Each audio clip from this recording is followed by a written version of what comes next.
nossa aula, a quinta aula, penúltima aula do módulo 4, um interlúdio grande, e nós já estamos caminhando para a conclusão do estudo desse interlúdio e temos conversado acerca da importância desses interlúdios. Esse é o terceiro. Vimos um entre selos e trombetas, e entre a sexta e a sétima trombeta vimos outro. E agora estamos vendo aqui, antes de começar o derramamento das taças da ira de Deus, esse que é o maior interlúdio do livro de Apocalipse. E o tema central desse interlúdio é o grande conflito. O grande conflito entre o dragão e a mulher. A mulher simbolizando a igreja, apesar de que nós vimos que ela pode também representar Maria, de quem nasce o filho que o dragão quer matar. Esse é o grande conflito. E o conflito se estende para a descendência da mulher, aí uma dimensão maior para esse símbolo, representando a Igreja de Deus. E é um trecho das Sagradas Escrituras que se dedica bastante a quem é esse dragão e a sua natureza, né? A gente pode resumir numa característica: o dragão é o pai da mentira. O dragão é a antiga serpente, Satanás, o enganador, o príncipe deste mundo. Só que no escatom vai acontecer uma coisa interessante. O escatom desencadeia-se a partir do toque da sétima trombeta, e nestes eventos, o que acontece? Satanás é solto e sabe que tem pouco tempo e sua fúria é total. O seu ódio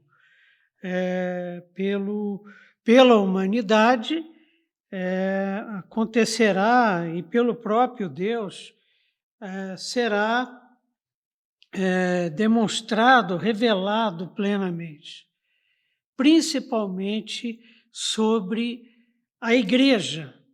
Nós vimos que as duas testemunhas representam um outro símbolo para o povo de Deus, para a igreja. E as duas testemunhas, inclusive, são mortas e ressuscitam, o que significa que a igreja será poupada na provação e não da provação. Isso é um dado importante, sempre estaremos voltando a ele. Na aula passada, nós vimos o seguinte, porque o que acontece? Entram duas personagens que fazem parte desse grande conflito: o anticristo e o falso profeta, que são servidores diretos do dragão, de Satanás. O anticristo aparecerá na forma de uma besta que sairá do mar. Inclusive, o dragão está lá sentado na areia. Para quê? Na areia da praia, esperando a manifestação do anticristo. Então, o que acontece? Há o anticristo, que é uma pessoa, um homem, mal como nunca houve na história, um anticristo muito mais poderoso que os anticristos que têm manifestado ao longo da história da igreja. Todo aquele que vai de encontro ao evangelho é anticristo. Então, o que acontece? Será dado a esse anticristo todo o poder do dragão, também a autoridade sobre os reinos da terra, que o dragão mostrou para Jesus Cristo na tentação, e o trono, ele vai reinar como se fosse o dragão. E este anticristo vai também se relacionar com a segunda besta, que é a besta que sai da terra, o falso profeta, que será como que se fosse o garoto propaganda desse anticristo.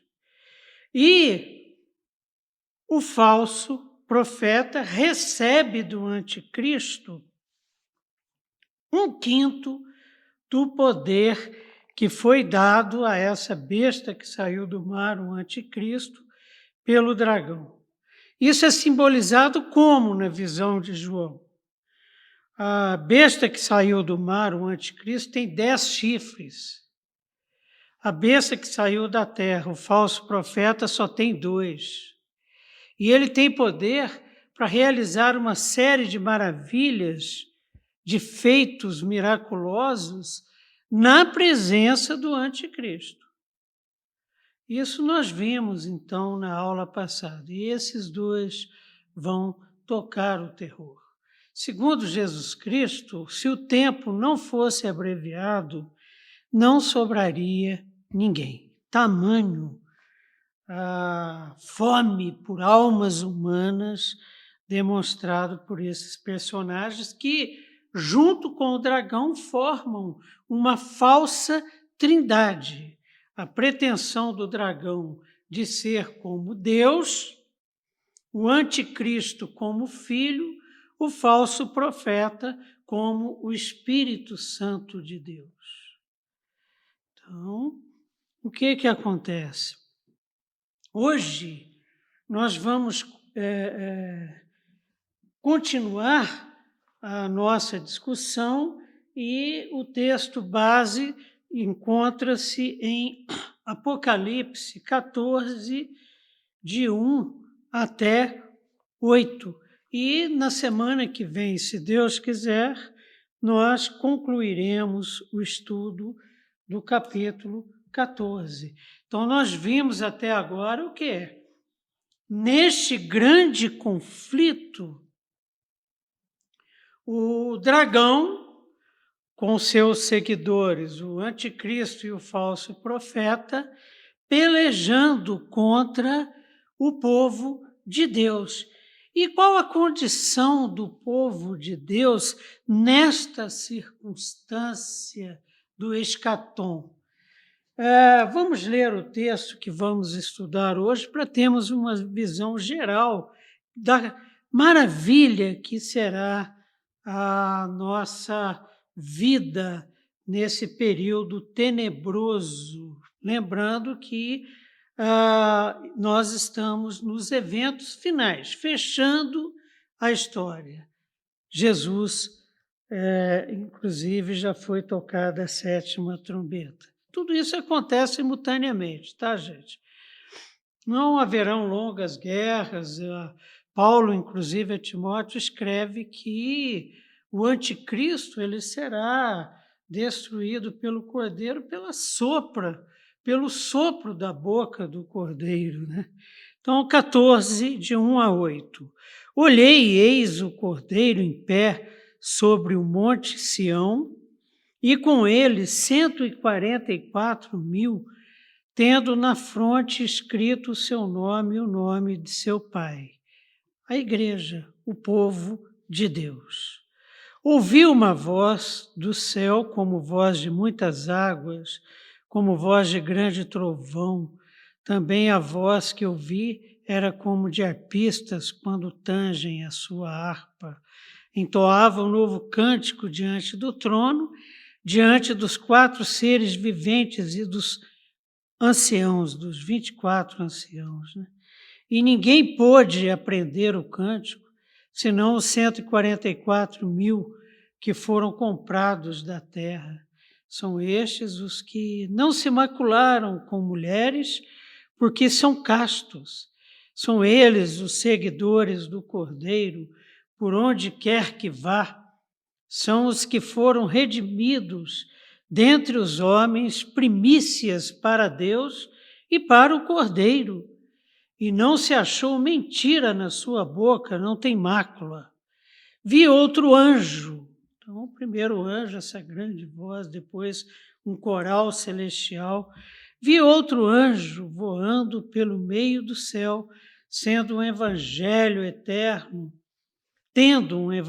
eterno para pregar aos que se assentam sobre a terra, e a cada nação e tribo e língua e povo, dizendo em grande voz: temei a Deus e dai-lhe glória, pois é chegada a hora do seu juízo. E adorai aquele que fez o céu e a terra e o mar e as fontes das águas. Seguiu-se outro anjo segundo, dizendo: caiu a grande Babilônia, que tem dado a beber a todas as nações do vinho da fúria da sua prostituição. Então, essa é a condição nossa no escatom, né? Então, olhei e eis o Cordeiro em pé sobre o monte Sião. E quem é que está junto com o Cordeiro nessa visão que João tem? Os 144.000, que tem na fronte escrito o seu nome e o nome do seu pai. Ora, os 144.000 selados. Tem uma pergunta aqui que a gente precisa responder, porque ela é muito importante. Trata-se de uma cena terrena ou uma cena celestial? Esta cena está acontecendo junto, por exemplo, com aquilo que o segundo anjo anuncia, que é, por exemplo, a queda da Babilônia, ou a igreja, ou nós estaremos no santuário celestial com o Cordeiro, com os pés sobre o monte Sião. Ora, o Cântico Novo e o paralelo com Hebreus 12, 22, o Cântico Novo nós vamos ver adiante. Aí o que acontece? Esse Cântico Novo, junto, em paralelo com Hebreus 12, 22, aponta para uma cena celestial, uma cena da parúzia e uma cena da manifestação do Cordeiro e da igreja. Em Hebreus 12, 22, nós temos escrito: mas tendes chegado ao monte Sião e à cidade do Deus vivo, a Jerusalém celestial e a incontáveis hostes de anjos e a universal assembleia. É uma cena celestial. É uma cena celestial. Então, o que acontece? O que João está vendo está acontecendo na parúzia, nos céus, no santuário celestial. Nós temos, por exemplo, com relação a essa parúzia, parúzia seria a manifestação de Deus, a manifestação do Cordeiro glorificado e de sua noiva, a Jerusalém celestial, a igreja de Cristo, o corpo de Cristo, nós. Em Apocalipse 19, 11, lemos: vi o céu aberto e eis um cavaleiro branco. O seu, diferente daquele cavaleiro lá que nós estudamos, montado num cavalo branco e que tinha um arco nas costas. Vejam como aquele cavaleiro lá não é o mesmo daqui, porque o daqui é Jesus Cristo, o Cordeiro que parecia estar morto, mas que vive, o Cordeiro glorificado. Viu o céu aberto e eis um cavalo branco. O seu cavaleiro se chama Fiel e Verdadeiro e julga e peleja com justiça. E seguiam-nos os exércitos que há no céu, montando cavalos brancos com vestiduras de linho finíssimo, grande, puro. Sai da sua boca uma espada afiada, a espada do juízo. Não é uma espada que vai ser usada na luta no Armagedon. É a espada do juízo, juízo diante do qual não haverá apelação. E é o Cordeiro que vai julgar. E o que ele falar, quem ele colocar à sua direita estará com ele nessa cena gloriosa. Quem ele colocar à sua esquerda será encaminhado para o abismo, para o lago de fogo e enxofre que arde por toda a eternidade. Perceberam? E é interessante que aqui no verso 1 diz que o Cordeiro está em pé. Isso tem a ver com aquela cena do Cordeiro que vem sobre o cavalo, uma cena militar, ficar em pé. O Cordeiro como o guerreiro divino. O tema central dessa passagem que nós estamos estudando é o já, mas o ainda não. E na volta de Jesus Cristo, o mas ainda não deixará de existir. Uma antecipação nós temos aqui da Nova Jerusalém, de Apocalipse 21, versos 1 e 2.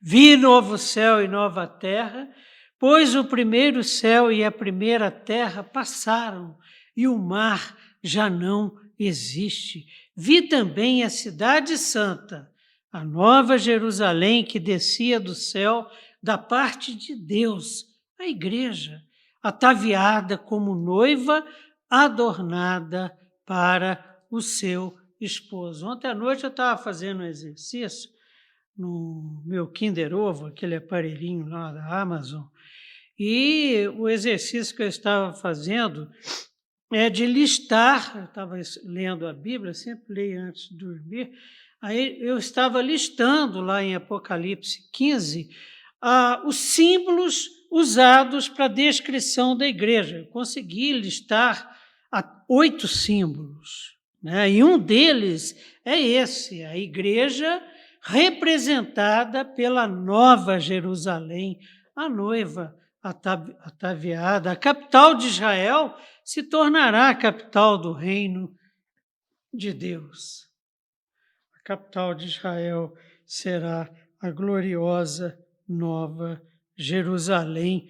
Em Isaías 2:2 nós encontramos nos últimos dias acontecerá que o monte da casa do Senhor será estabelecido no cimo dos montes e se elevará sobre os outeiros, e para ele fluirão todos os povos. E essa nova Jerusalém, ela tem 12 portas com o nome das tribos de Israel, e ela tem 12 fundações com o nome dos apóstolos. Significa que fará parte desta nova Jerusalém. Todos os que foram alcançados pela graça e misericórdia salvadora de Deus por intermédio de Jesus Cristo. Isso nós vamos ver adiante. Mas é isso. Os vencedores selados contrastam com a besta, é claro. Quem é que está com Jesus Cristo? os 144.000. E nós vimos que os 144.000 são os crentes selados com o selo recebido de Deus, o selo do Espírito Santo. Ninguém toca, a nossa garantia, o nosso penhor. E em Apocalipse 21:3, nós encontramos: então ouvi grande voz vinda do trono dizendo: eis o tabernáculo de Deus com os homens, Deus habitará com eles, eles serão povos de Deus e Deus mesmo estará com eles. Que é isso? Nós tabernacularemos, aliás, Deus tabernaculará conosco, estenderá o seu tabernáculo nos novos céus e nova terra e viverá conosco por toda a eternidade, sem as barreiras criadas pelo pecado que nos impedem de ver plenamente a sua glória e de conhecê-lo face a face. Verso 2. Ouvi uma voz do céu como voz de muitas águas, como voz de grande trovão. Também a voz que ouvi era como de arpistas, quando tangem a sua harpa. Uma vez mais, todos os sentidos de João são utilizados. Ele está diante daquela visão gloriosa, viu e agora ouve. O que ele ouve? Ele ouve uma voz tremenda, poderosa. Ele vê em 14:1 e ouve em 14:2-3. No verso 3 nós temos que, como voz de grande trovão, também a voz que eu vi era como de arpistas, quando tangem a sua harpa. Entoavam, significa um coral. O que João estava ouvindo, eu fico imaginando, né? Assim, ontem nós no culto estávamos trabalhando Apocalipse 15 e sobre o mar de vidro, 144.000 cantando louvores diante do trono. E, segundo João, esta voz era uma voz que era a voz de um coral celestial. Entoava um novo cântico diante do trono, diante dos 4 seres viventes e dos anciãos. E ninguém pôde aprender o cântico, senão os 144.000 que foram comprados da terra. Tem coisa que Deus só revela para os seus. E Ele se apraz em revelar para nós pequeninos.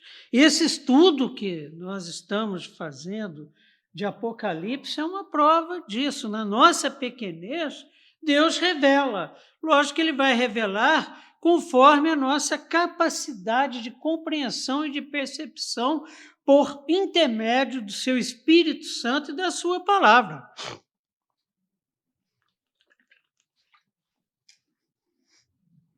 Mas eu não sei se vocês têm algum amigo, têm parentes que não foram selados, não se converteram, não receberam o selo do Espírito Santo de Deus, não aceitaram Jesus Cristo como seu único e suficiente Salvador. É muito comum se ouvir o seguinte: em casa mesmo eu tenho ouvido de pessoas queridas, amadas, mas que não aceitaram ainda, espero eu, Jesus como seu único, suficiente Salvador. Eu leio e não entendo. É o que Deus está mostrando aqui. Entoava um novo cântico diante do trono. Quem? Os 144.000. E ninguém pôde aprender o cântico senão os 144.000. Ou seja, o cântico é revelação. Deus revelando aos seus sua glória, majestade, poder, graça, misericórdia plenamente manifestas no Cordeiro glorificado que está assentado à sua direita, qual a reação, a resposta à cena tão gloriosa por parte dos 144 mil? Eles cantam um novo cântico. O coro celestial está cantando um novo cântico. É difícil saber se esse novo cântico é o mesmo de 5, 9 e 10. Provavelmente seja outro, no meu entender, porque a eternidade, ao nosso ver, será pouco para a nossa compreensão plena de quem Deus é, de quem nós somos e o que Ele fez por nós. Então Deus vai revelando e a resposta vai sendo dada, e a resposta sendo dada em novo, em forma de louvor, adoração, afinadíssimo, parecendo harpas, tocadas pelos arpistas. Perceberam? E esse coro celestial, então, está cantando um novo cântico. Mas vale a pena voltarmos em Apocalipse 5,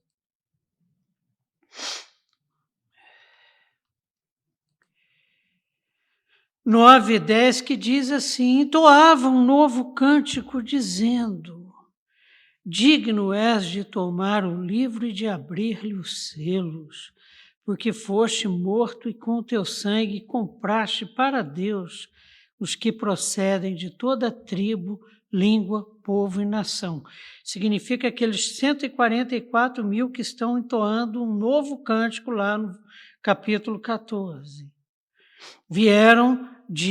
Procedem de toda tribo, língua, povo e nação, e para o nosso Deus os constituíste reino e sacerdotes. É isso, a preparação para esse reino de Deus eterno, e reinarão sobre a terra. É o que nos espera. Por isso que a gente tem que se preparar, por isso que a gente tem que conhecer, por isso que a gente tem que estudar, por isso que a gente tem que obedecer, por isso que a gente tem que nos disciplinarmos e temermos a Deus, porque nós reinaremos sobre a terra, e uma terra nova, um céu novo, em que o tabernáculo de Deus estará estendido sobre nós por toda a eternidade. O cântico é entoado diante do trono e pelos que o cercam, né? Os seres viventes, os anciãos organizados em círculos concêntricos, como já estudamos anteriormente. Está lá o trono, Pai e Filho, depois vem os 4 seres viventes, depois vem os 24 anciãos e depois deles, aí esse coral celestial nessa cena. Por ser a mais sublime adoração celestial, então, o cântico santo, cantado por santos, só pode ser aprendido, só pode ser executado pelos 144 mil. O sentido básico aqui é de instrução. Só os selados, só os escolhidos, só os salvos, só os redimidos receberão a instrução para esse louvor e adoração diante do trono, conforme Paulo, 1 Coríntios 4, 6, diz assim: aprendais isto, não ultrapasseis o que está escrito. Então, a Bíblia é o nosso guia que estabelece os limites de até onde podemos ir, porque Deus se apraz em revelar, mas como já vimos lá em Deuteronômio 29, tem coisas que pertencem a Deus. Não ultrapasseis o que está escrito, é a revelação, a palavra de Deus, a fim de que ninguém se ensoberbeça de falar: sou doutor em Bíblia, nada, a favor de um a favor de um em detrimento de outro. Ou seja, esse ensoberbecimento que leva-nos além dos limites estabelecidos pela palavra de Deus, a torna como espada que usamos nas nossas contendas e nas nossas vaidades. Não é por aí. O cântico novo que João ouve nos lembra que a eternidade, como já dissemos, não seja suficiente para a compreensão do que Deus fez por nós, a compreensão de tão grande amor ao ponto de entregar seu próprio filho. Verso 4. São estes os que não se macularam com mulheres, porque são castos. São eles os seguidores do Cordeiro por onde quer que vá. São os que foram redimidos dentre os homens, primícias para Deus e para o Cordeiro. Não se trata de celibato. Esse texto aqui não está dizendo que devemos ser celibatários, porque assim seremos puros e santos. Quanto aos que não se contaminaram com mulheres, então partimos do princípio de que o celibato é depreciação do casamento, não condiz com o evangelho de Jesus Cristo. Em Mateus 19, 12, Jesus diz o seguinte: olha, porque há eunucos de nascença, há outros a quem os homens fizeram tais. Era muito comum, por exemplo, os proprietários de escravos tornarem os seus escravos eunucos. E há outros que a si mesmos se fizeram eunucos por causa do reino dos céus. Quem é apto para admitir, admita.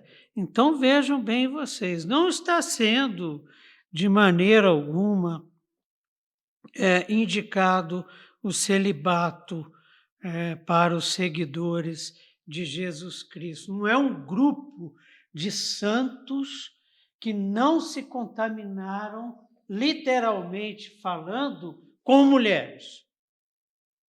Não. É um sentido figurado. É um sentido figurado para o pecado. E a palavra de Deus não alisa nesse sentido. Em Jeremias, capítulo 2, versos 23 e 24. Jeremias 2, 23 e 24 diz assim: como podes dizer, não estou maculada, não andei após os Baalins? Aqui, Jeremias, Deus está falando por intermédio de Jeremias acerca de Jerusalém, acerca de Israel, da nação de Israel. Vê o teu rastro no vale, reconhece o que fizeste, dromedária nova de ligeiros pés, que andas zigue-zagueando pelo caminho, jumenta selvagem, acostumada ao deserto e que, no ardor do cio, sorve o vento, os hormônios. Quem a impediria de satisfazer ao seu desejo? Que desejo? De adoração de Baalins, de deuses pagãos.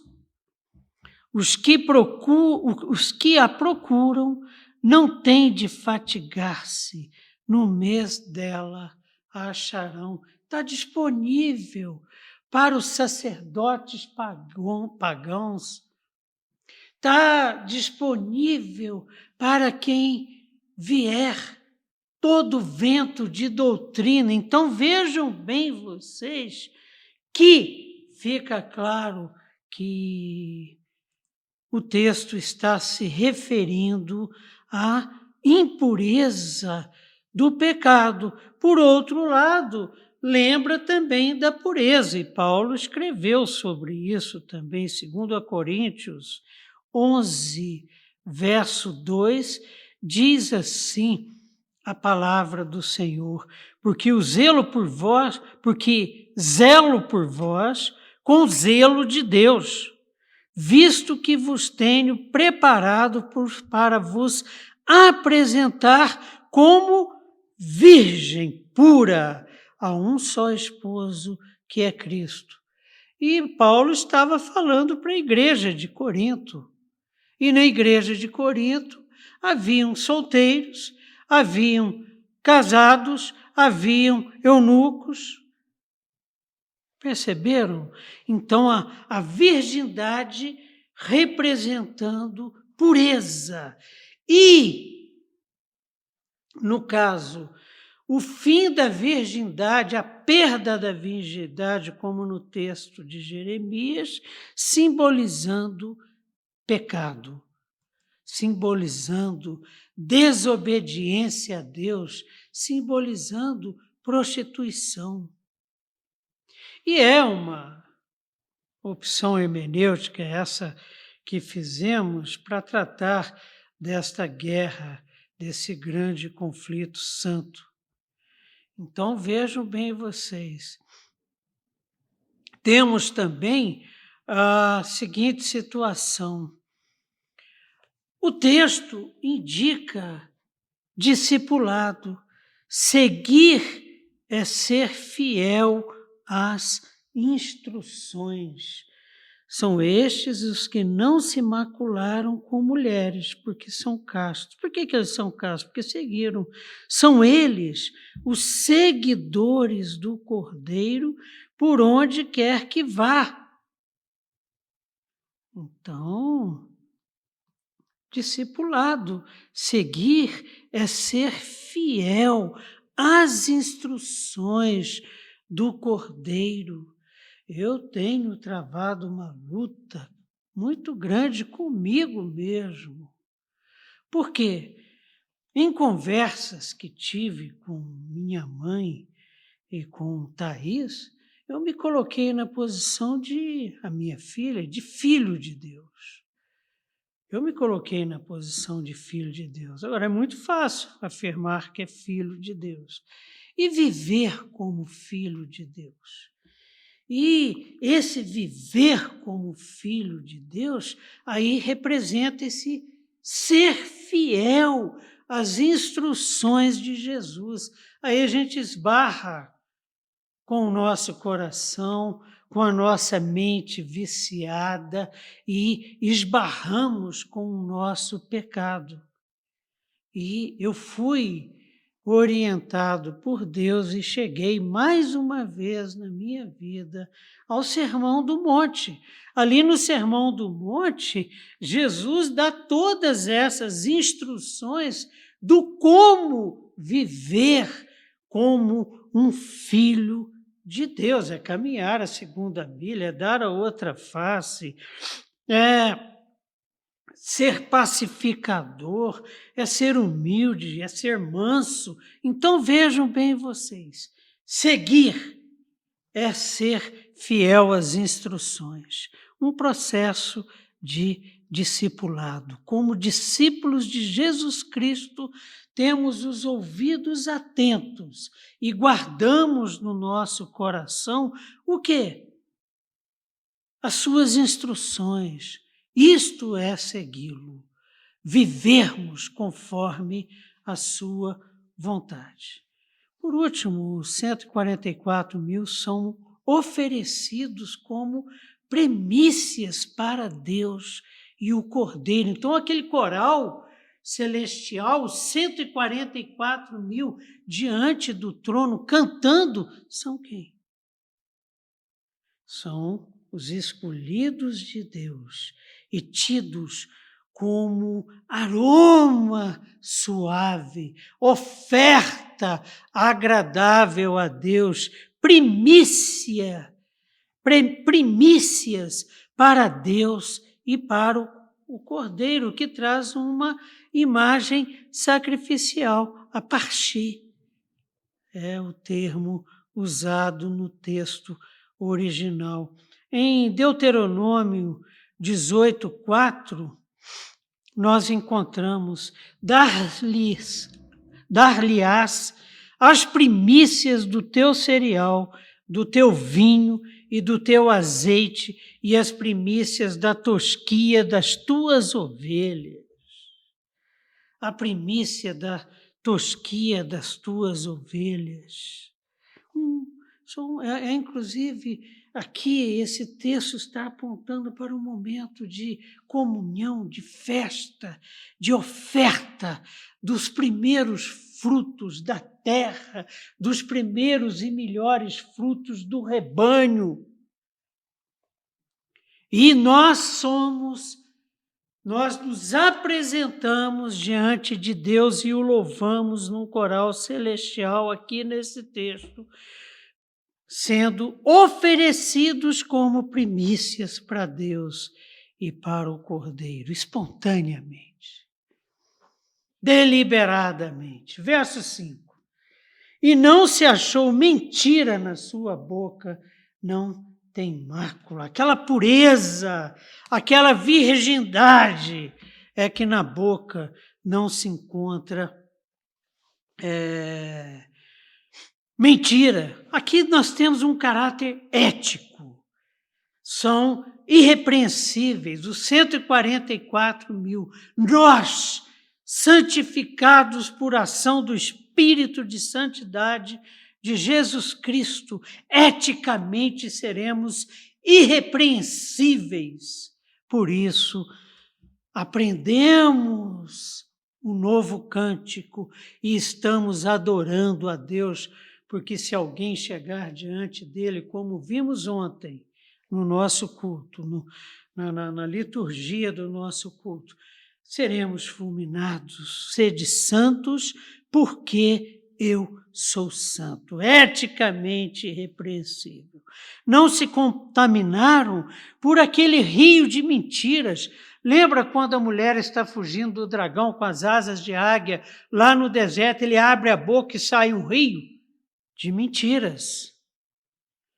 Esses 144.000, nós que seguimos ao Cordeiro, que guardamos no coração os seus ensinamentos, a sua vontade, a sua palavra e a praticamos, não seremos tragados por esse rio. Pelo contrário, o rio foi tragado pela terra, conforme vimos lá. E a questão da mentira é uma questão séria, porque quem é mentiroso é seguidor não do Cordeiro, mas do dragão, porque não é ele que é o pai da mentira. Você acha que o anticristo vai estar falando verdade? Você acha que o falso profeta vai estar pregando verdade?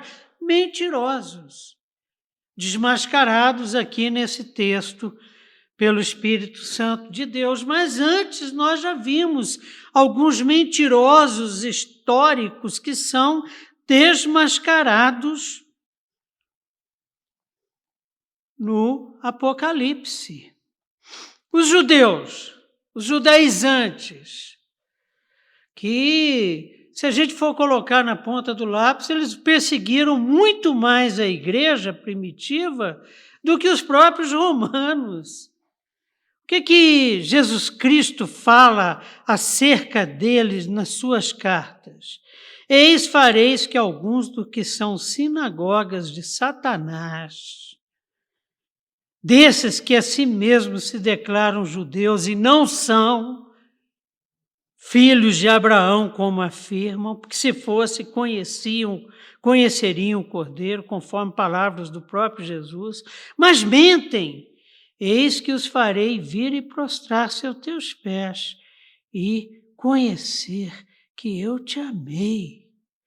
Outro mentiroso de carteirinha que é desmascarado em Apocalipse, Jezabel. Em Apocalipse 2:20, tenho, porém, contra ti o tolerares que essa mulher Jezabel, que a si mesmo se declara profetiza, não somente ensine, mas ainda seduza meus servos a praticarem a prostituição. Viu a questão da pureza vinculada, por exemplo, à virgindade? Aqueles 144 mil, por exemplo, não se contaminaram com Jezabel, não caíram na sua lorota, na sua mentira. Não somente ensino, mas ainda seduz os meus servos a praticarem a prostituição e a comerem coisas sacrificadas aos ídolos. Só sai mentira da boca do falso profeta. Agora, o falso profeta escatológico. A segunda besta que saiu da terra. Apocalipse 16:13. Então vi sair da boca do dragão, da boca da besta e da boca do falso profeta, 3 espíritos imundos semelhantes a rãs mentirosas. Aquele rio que sai da boca do dragão, que sai da boca de Satanás, é cheio de rã, de demônio mentiroso.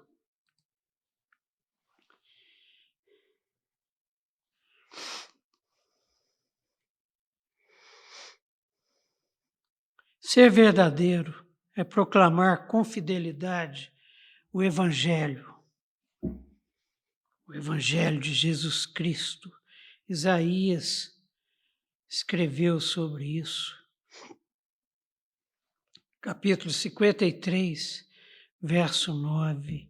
Designaram-lhe a sepultura com os perversos, mas com o rico esteve na sua morte, posto que nunca fez injustiça, nem dolo algum se achou em sua boca. Nós vimos, inclusive, que Satanás pode falar pela boca de pessoas que nós amamos. Mentiras, acusações, injúrias, todo tipo de despropósito fazem parte desses rios que muitas vezes quase nos afogam. Diferente de Jesus Cristo. Jesus Cristo, o servo sofredor aqui, conforme Isaías, é a verdade e a vida.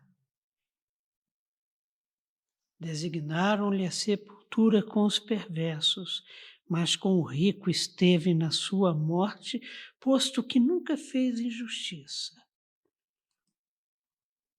Posto que nunca fez injustiça.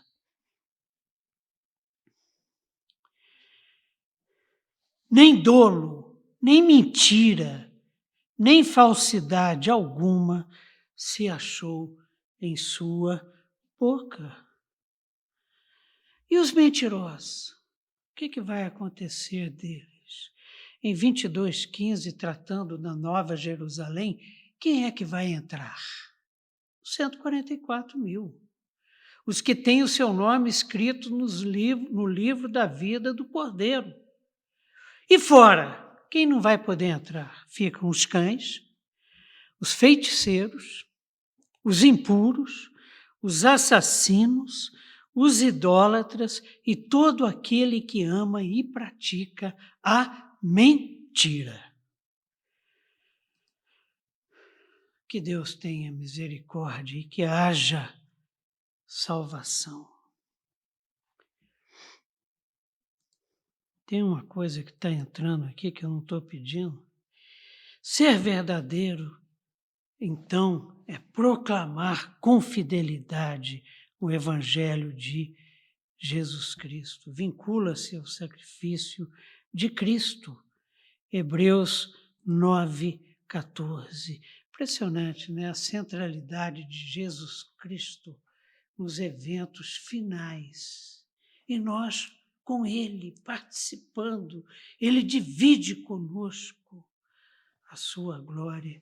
Hebreus 9,14, muito mais o sangue de Cristo, que pelo Espírito eterno a si mesmo se ofereceu sem mácula a Deus, purificará a nossa consciência de obras mortas para servirmos ao Deus vivo.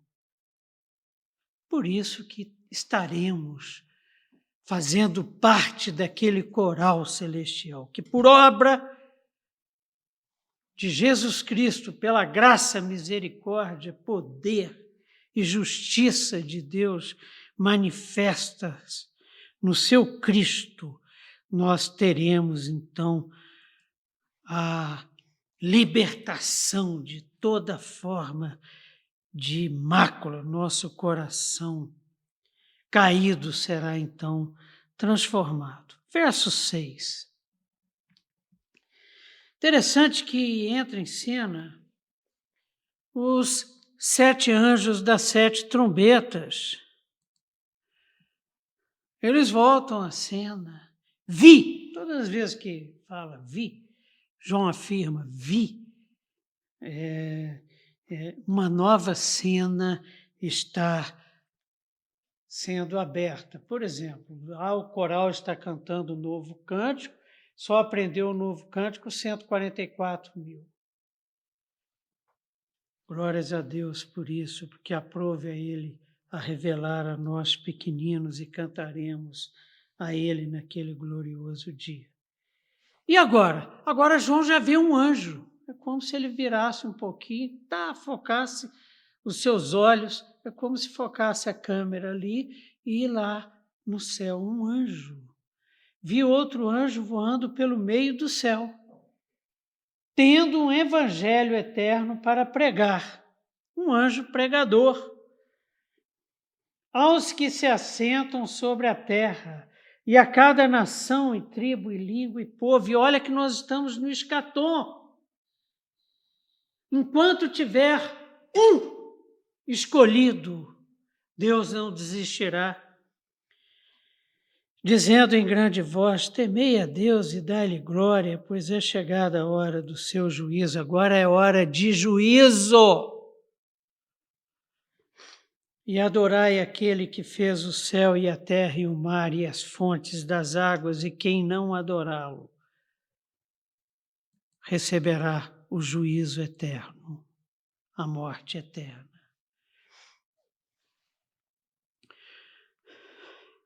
Então, aí o objetivo desse texto, primeiro, é de trazer a nossa atenção para os 7 anjos das 7 trombetas novamente, que eles continuam atuando nos eventos do escatom.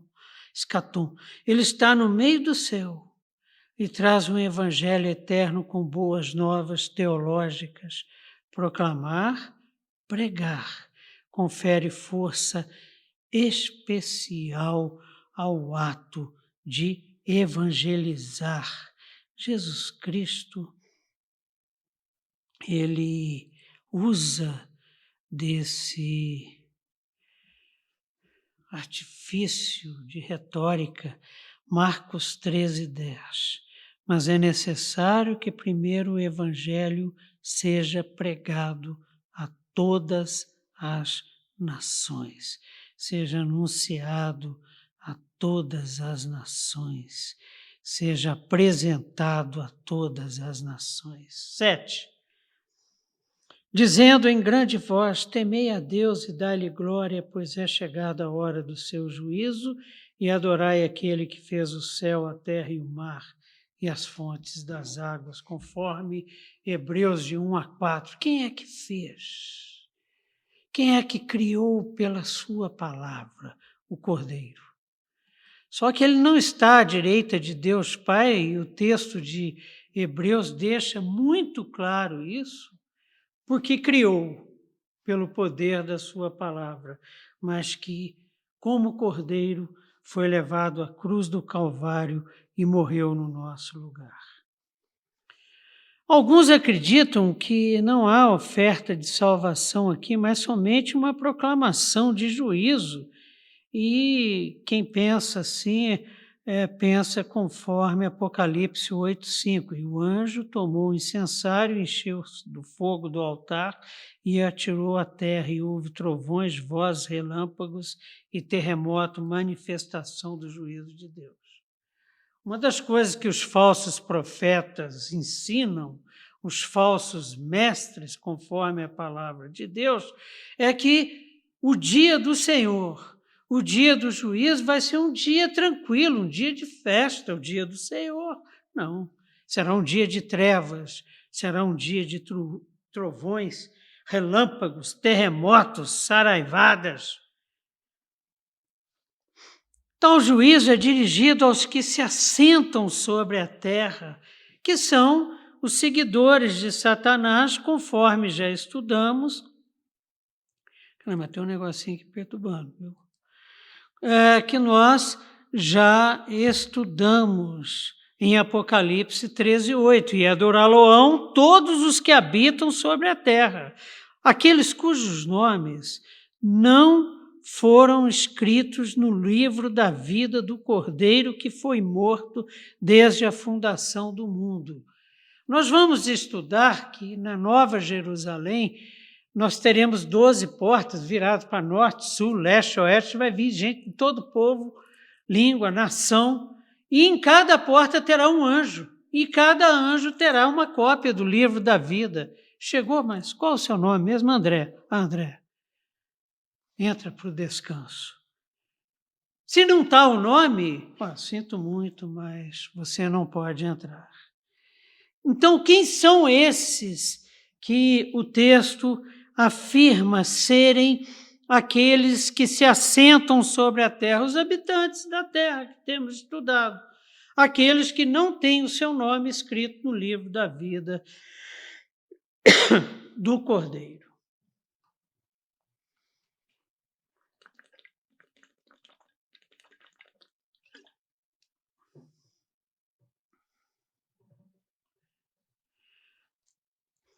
A mensagem é de condenação, uma referência imposta.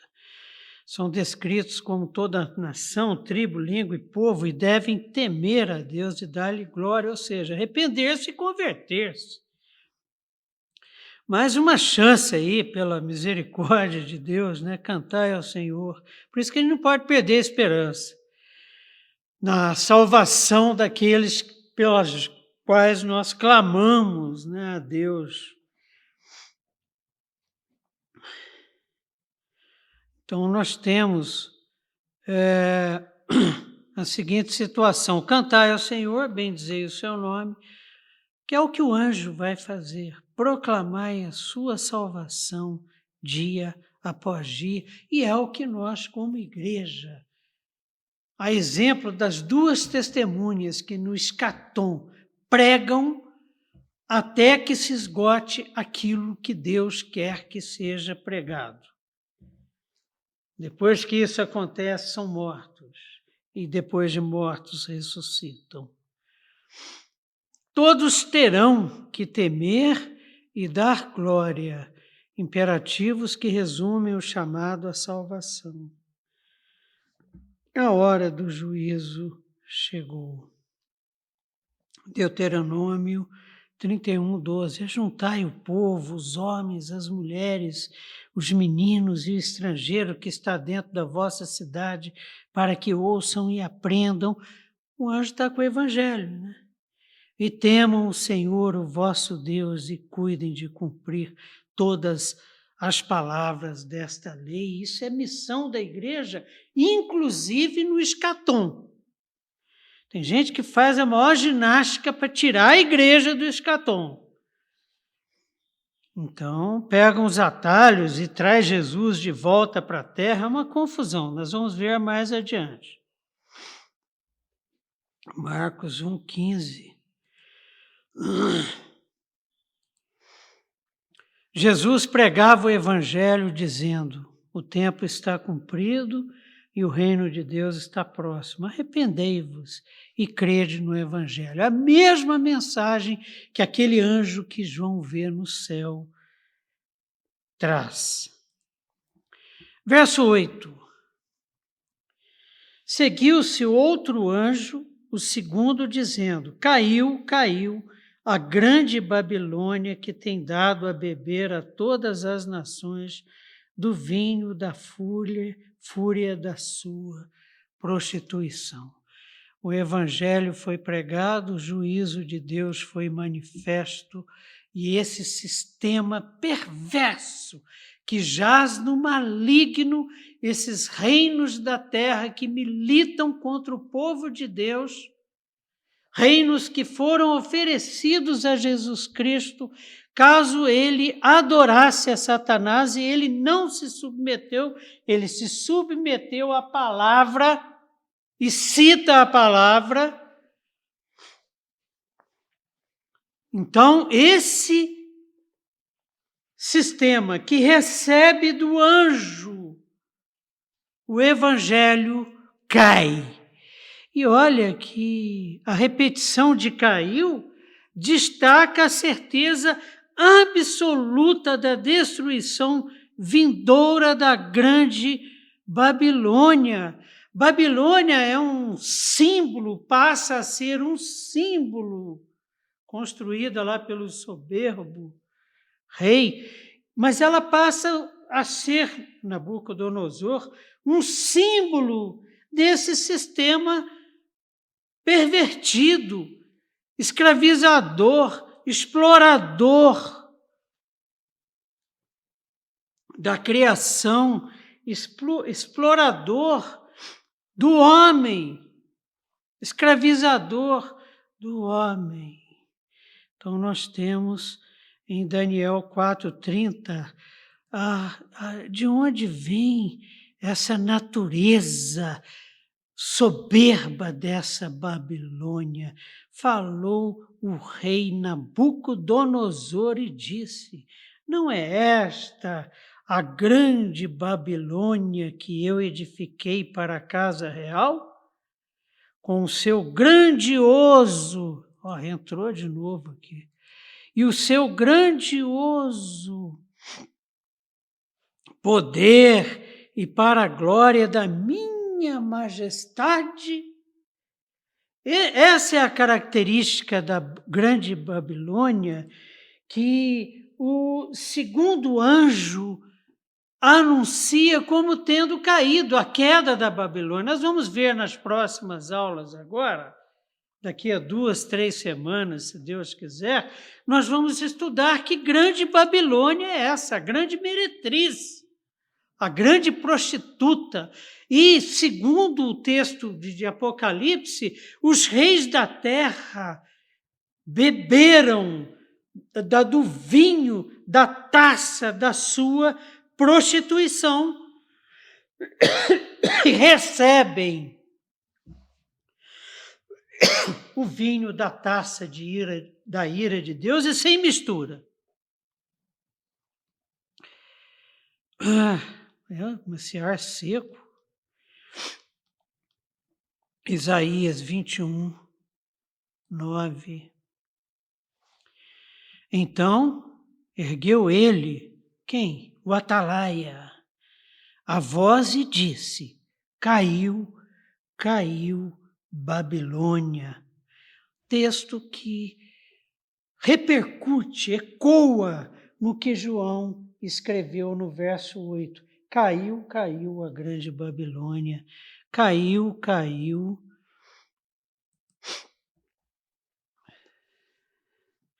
Babilônia, e todas as imagens de escultura dos seus deuses levantadas lá por Nabucodonosor jazem despedaçadas por terra. Lembra aquele Deus lá dos filisteus que caiu de cara no chão e se despedaçou lá ao lado da arca do Senhor. Então, a Babilônia caiu. Enquanto nós no céu adoramos, cantando um novo cântico diante do trono, na terra, a bagaça da queda da grande Babilônia, os seus ídolos, as suas torres de mais de 300 metros, como nós vemos hoje construídas nos grandes centros econômicos do planeta, como aquelas duas torres de Nova York que ruíram. A bagaça estará acontecendo na manifestação do juízo de Deus, trovões, terremotos, saraivadas de pedras. Caiu a grande Babilônia, caiu. Aqui em 18:3, gente, mas que coisa. Aqui em 18:3, a frase é utilizada para falar dos povos do mundo sendo seduzidos pela imoralidade e idolatria e agora se submetendo ao juízo de Deus. Caiu.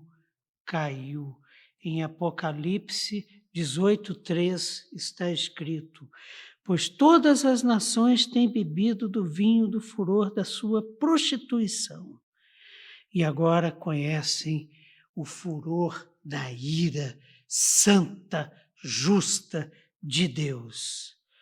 Com ela, a grande Babilônia, se prostituíram os reis da terra, sistemas políticos, econômicos, sociais, corrompidos, distantes da lei, distantes da vontade de Deus.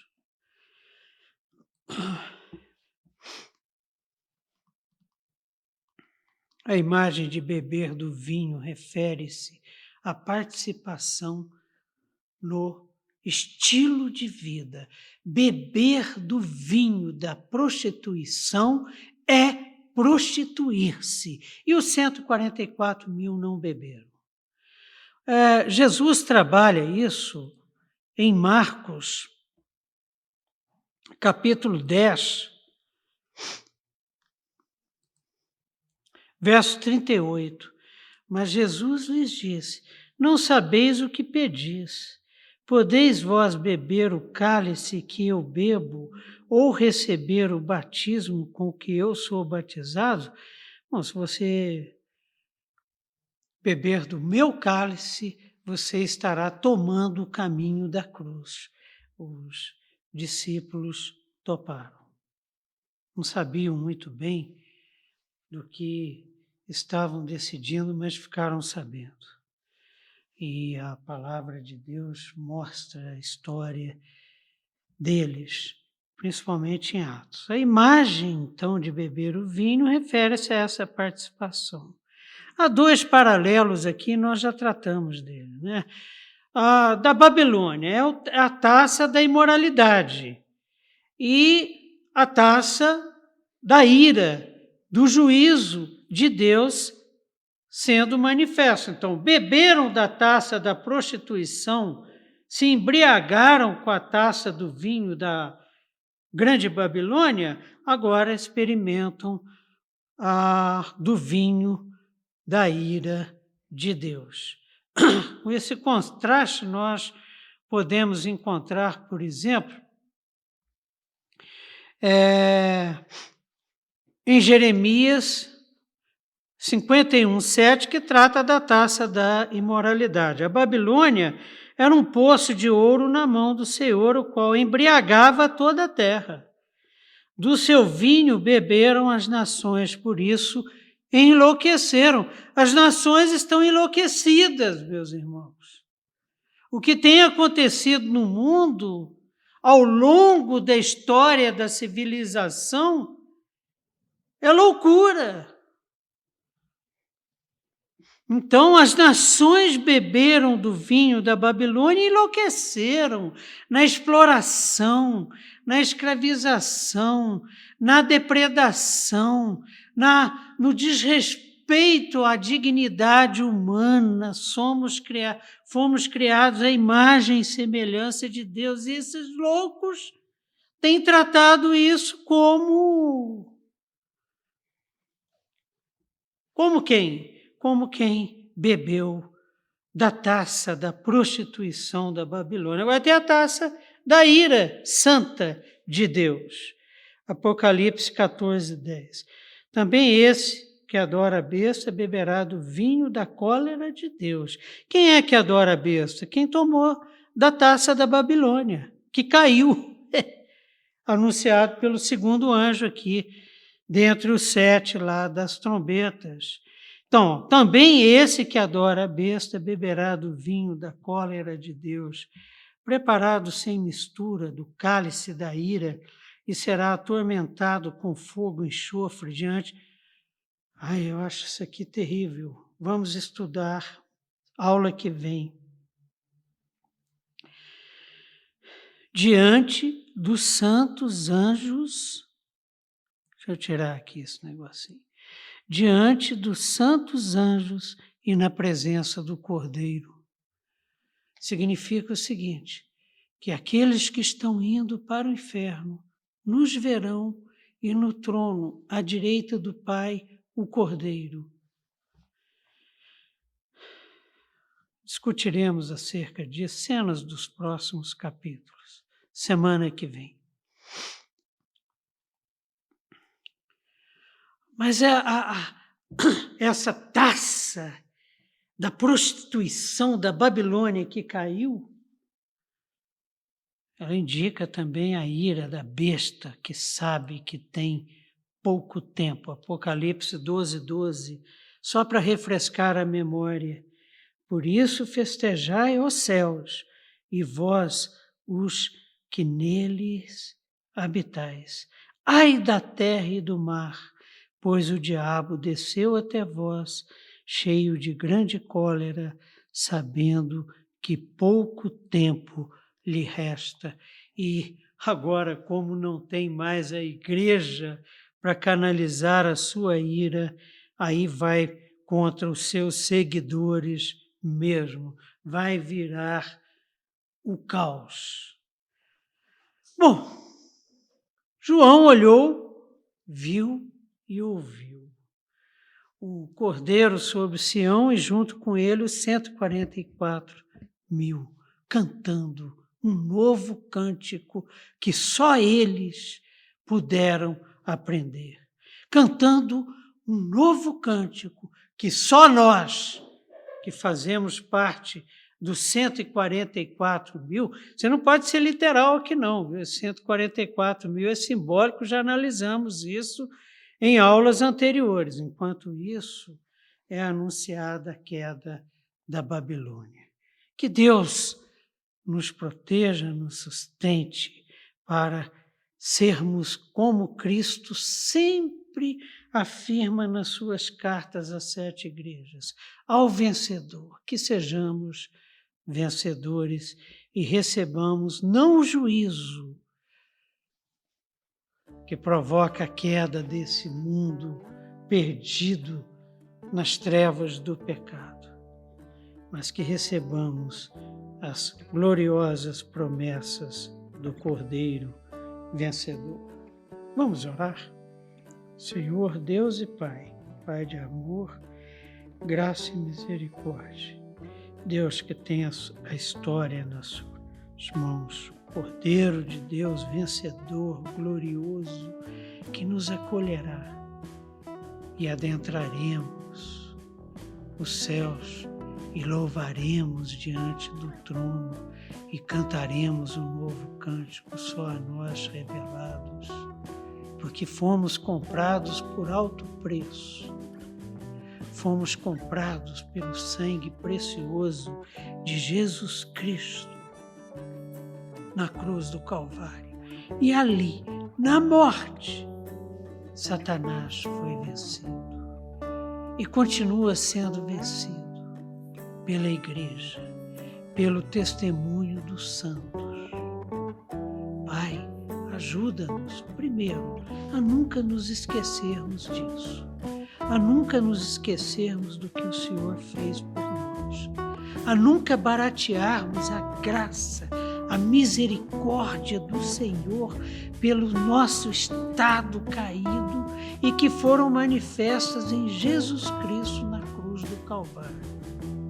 que sempre tenhamos isso vivo na nossa memória, como celebramos ontem na Santa Ceia, no culto aqui na nossa igreja. Senhor, que nós sejamos discípulos fiéis do Cordeiro, que nós sejamos seguidores fiéis e que não nos desviemos nem para a direita e nem para a esquerda. Se necessário, Pai, usa a tua vara e o teu cajado para nos trazer de volta, disciplina-nos, porque queremos chegar como vencedores para estarmos diante de Ti, louvando, glorificando, engrandecendo o Teu santo nome, Te servindo, reinando conforme a Tua vontade. Não queremos estar dentre aqueles que se prostituíram porque beberam do cálice da grande prostituta, a grande Babilônia. Não, Senhor. Nós queremos estar entre os 144 mil, entre os salvos, dentre os seus escolhidos, que o Senhor pensou desde lá, do início da história da humanidade até aquele glorioso dia. Te oramos em nome de Jesus. Amém. Amém. Muito bem, graças a Deus mais uma vez concluímos a nossa aula e nós queremos, queridos, que você participe, que você nos mande suas dúvidas pelo chat, nos mande as suas contribuições, as suas sugestões. Que tal se você, por exemplo, nos ajudasse a listar todos os símbolos usados para descrever a participação da igreja na história da redenção, a participação da igreja nos eventos finais, a participação